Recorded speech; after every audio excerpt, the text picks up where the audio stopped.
Let's get those leadership buzzword bingo cards out. Communication. Communication is the thing that underpins absolutely everything to do with leadership. Without good communication, we're always setting ourselves up for failure.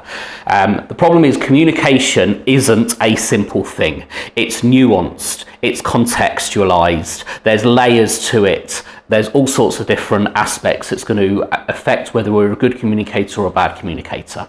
We can be a great communicator to person A and a terrible communicator to person B, all at the same time, because of the way that our communication preferences are, person A's communication preferences are, and what person B's communication preferences are. There's so many layers to it. It's almost impossible to be a great communicator all of the time. Now, the famous psychological model about communication is obviously Morabian's theory. For those of you that aren't familiar with it, Abraham Morabian or Alfred Morabian, I can never remember his first name. He theorized that there's three aspects to communication.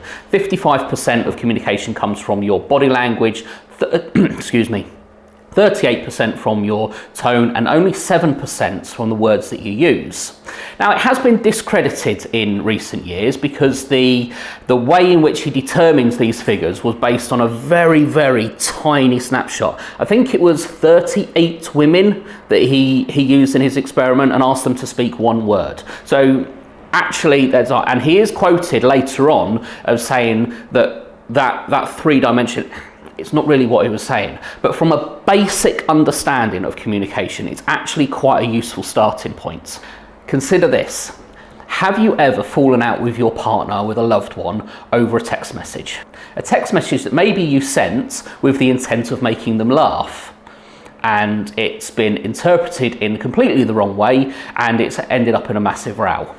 I personally have had that many times. In fact, I've had relationships have ended because of text message communications. So what's going on there? Well, they've got the words.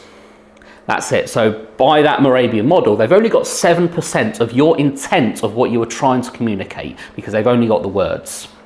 They haven't got the tone that you were using, the kind of the humorous tone. They haven't got the twinkle in your eye when you're making a joke, the kind of micro indicators on your facial expression.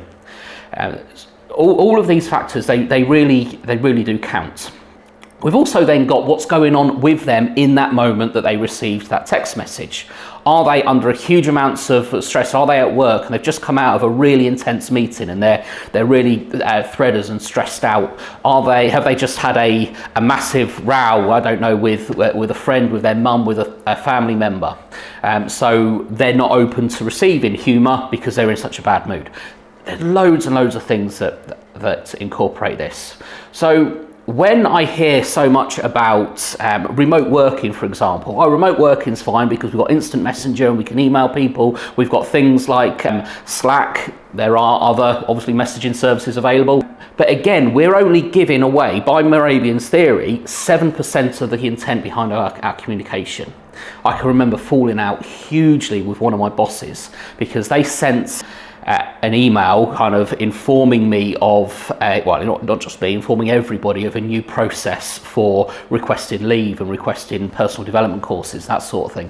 So I emailed a couple of questions back, perfectly innocently. It was about midnight when I see this.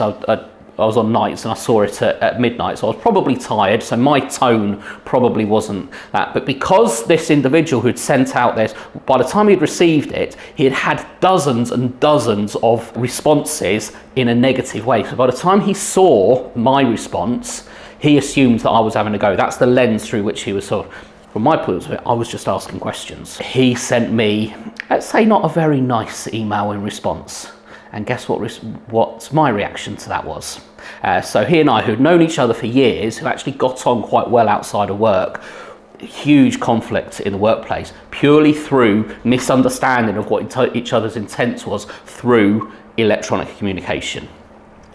We need to appreciate the levels of different communication in order to make it as effective as possible. Yes, sometimes a quick bit of information sent to everybody is going to work. Other times it might need you to get everybody together in the same room and transmit it to everybody. Other times it's going to need one-on-one communication. we need to layer our comms in order for it to be effective for everybody, not just the people who appreciate that single form of communication.